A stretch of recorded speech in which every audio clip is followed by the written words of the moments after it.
Us this morning are two people who campaign for mental health awareness all year round. Ryann Tanap of the National Alliance on Mental Illness and Ryann Dalusag of St. Joseph Health in California. Thanks so much for joining us, guys. Thank you for having us.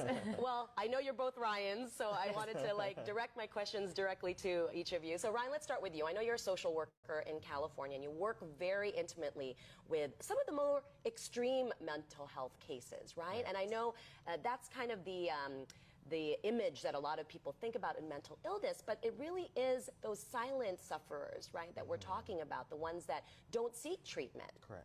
So can you tell us a little bit about, I guess, why you think they're not reaching out to medical professionals for this type of treatment?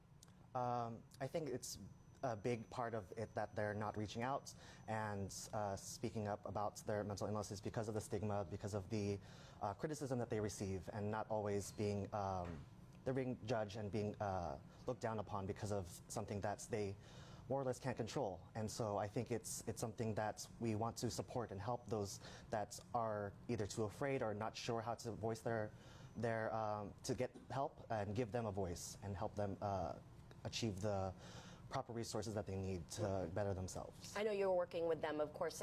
What's the biggest challenge I think you find in kind of raising awareness of it as a real disability and not just something that can be willed away? Right. I think one of the biggest challenges is definitely the way that the media portrays it, and trying to create a different story, I guess, and that's those with mental illness are just as human as anybody else. They are struggling with very similar issues, and the mental illness component doesn't define them. It's just another component of them that people are needing to just have a better understanding and awareness of. And Ryann, I wanted to talk to you about your advocacy work. I know you started in this because of a friend who committed suicide. So how did this, I guess, motivate you to go into this and do more to raise awareness, because it really affected you personally? Right, so one of my mentors, who was only a few years older than me when I was in college, took his life by suicide. And that was kind of the moment for me that really pushed me to realize, like, that's why I'm here. I need to educate people to know that they're not alone, and you can talk about your struggles. There's no reason to see it as being weak, because it's important to be vulnerable. I mean, we're all human, so that's really been the motivation for me into going into mental health advocacy work, and I work with a nonprofit now, and it's really rewarding work to be able to encourage people that they're not alone. And you specifically work in social media, Yes. and it's a vital part of raising the awareness and supporting the people that are out there without a voice, right? Tell us a little bit about how you're trying to change that method of communication and bring people out into the open.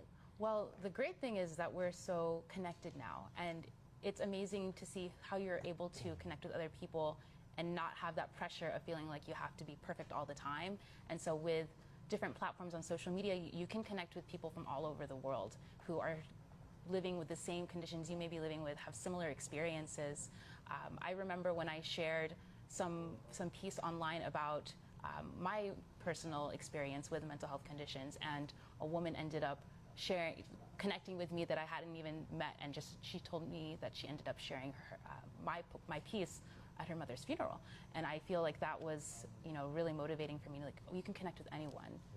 And I know on the flip side, though, you do make yourself vulnerable, and if you do share your story, you risk the criticism, right? Because online can also be very hard on you, and it can actually switch you over. How do you fight that side of it, the cyberbullying? Right, it's very challenging. So the work that I do, in addition to overseeing social media for my nonprofit, I also have to manage the comments, and people can be very harsh on social media because they feel that there's no they don't have any accountability. Like, once they put it out there, there's no one that's going to hold them responsible for it. And so it really is a matter of balance and making sure that you don't always rely on what is being said on social media, whether it's about you or about your loved ones, because it's only one opinion, and it's just a space for people to vent.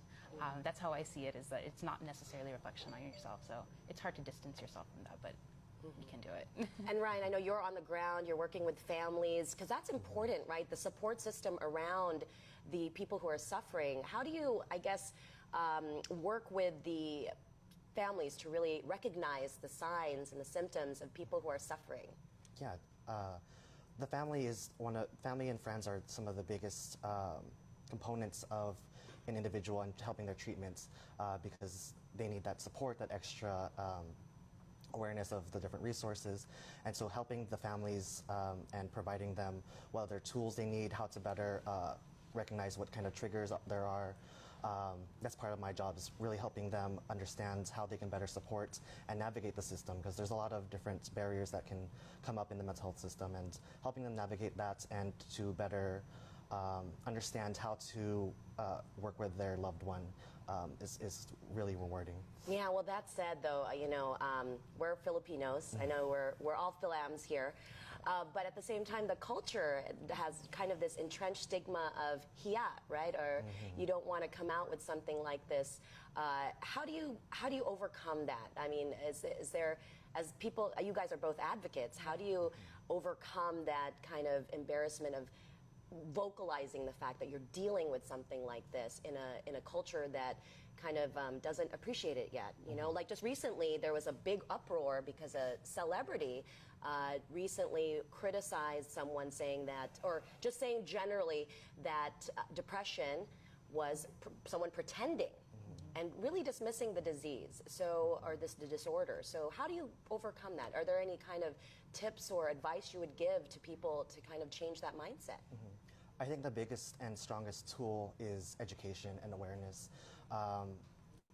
With Filipinos, we have this understanding that we have to, or we present ourselves very happy and very going through the challenges, but it's also can be a mask. And I think with mental health, being able to start those conversations and just opening up the door to others, that it's okay to talk about it, and it's okay to have that conversation with your peers and your loved ones to break down that barrier. Yeah, and the theme this year actually for the World Mental Health Day is mental health in the workplace. And that's huge because we spend most of our lives at work. I guess what would the National Alliance on Mental Illness, what are some of the, I guess, tips in the workplace that we can use to identify our fellow colleagues or coworkers that can, who may be struggling or need our support? I mean, it's really important to know where the resources are. One of the things that my nonprofit does is we connect people for those who are in crisis, or if they need referrals to professionals, so that if you recognize some of those warning signs, for example, someone's change in behavior all of a sudden, or they start to give away their belongings because maybe they've made the decision to take their life.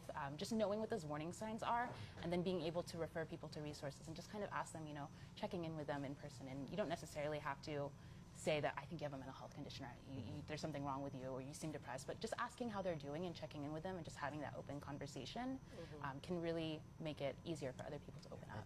And were you going to add something? Yeah, I think just connecting with others and checking in is a big component of mental health, and being able to just reach out to someone that, even if your coworker that you might not talk to very often, just reaching out to them and checking in, like, oh, I noticed that any kind of, like what she was mentioning, any change in behavior, something that's, you're like, oh, well, that's kind of different of their pattern.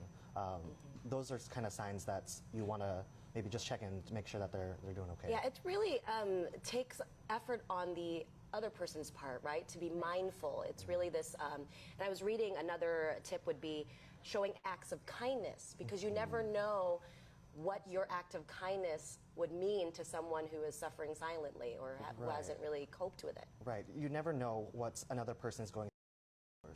And being able to try to bridge that gap is very important with mental health. Yeah, and I do have to ask this because this has been the news.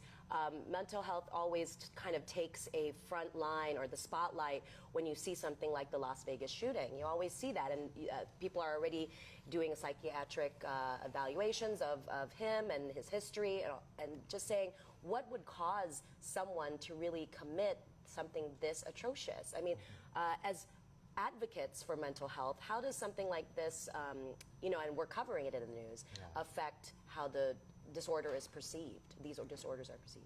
I think it's difficult because we don't want to just put a label that may or may not be true, and we don't want to criminalize or say that all those that are mental health will do something atrocious like that. It's something that we want to just make sure that everyone understands is something that is human, and further support and understanding is really necessary. Yeah. Yes. I guess it adds to kind of this perception that it could become violent, and we don't want that because it leads people away from talking about it more in a productive way.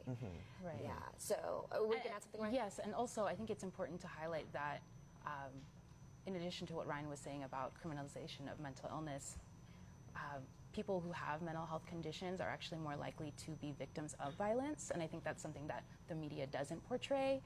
So very important to highlight that as well, is that it's not always how it's perceived. Yeah, obviously with such a big event, that's Right. how people can portray it. So, but I did want to end on the note that both of you are here for the Filipino Young Leaders Program, and you have projects that you're working on for mental health to promote it for the Filipino community. So, Ryan, let's start with you about what you're working on and how you want to share this message on this special important issue. So as Ryan mentioned, education and awareness is critical, especially getting the youth and having them understand that it's okay to talk about whatever it is they're struggling with. And so the project I'm working on is publishing a children's mental health book, and I hope to one day be able to have that translated and potentially make it a series so that, you know, kids around the globe can know that it's okay to talk about things. And what about you, Ryan? Yeah, so definitely I'm very thankful for this opportunity with FYLPRO, the Filipino Youth Leaders Program. And my legacy project is creating more awareness and education about the mental health and coming from it with a more personal sense. So having individuals that may be struggling or have overcome mental illness and having them I'd like to do more like workshops or panel series where they present to businesses and communities, schools, to give a voice to this person that has depression or has schizophrenia, that they are a human being also, and to help better provide a context and awareness about mental illness. Yeah, it really just sounds like we need compassion, kindness, and general awareness, right? It just seems like it's such a misunderstood disability that needs to be addressed. So thank you for all your work back in the United States, especially for the Filipino community. Of course, Ryan, Tanap, and Ryan Dalusag with the U.S. Filipino Young Leaders Program here talking about mental health for World Mental Health Day. Happy World Mental Health Day. Thank you.